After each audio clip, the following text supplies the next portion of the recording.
My name's Sam. I'm the owner of Hardboard Tyre Service. I've been in business for 40 years.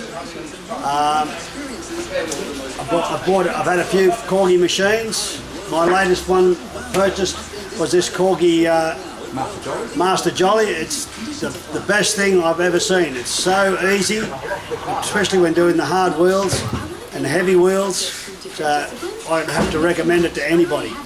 But I think everyone's a bit from the old school, like the old machine. They want to use the old machines because no one's ever done this. They get a bit scared of the machine because it's, Well, I wrecked a couple of tyres when I first started. Little ones, but when I was practicing. But then, once you know how to use it, you do it blindfolded. So you use that machine only All the this? time. No traditional machine? That machine only gets used on some truck tyres, things like that. We just use this machine now. Okay. We would have done a couple of thousand tyres now, easy. Easy. More.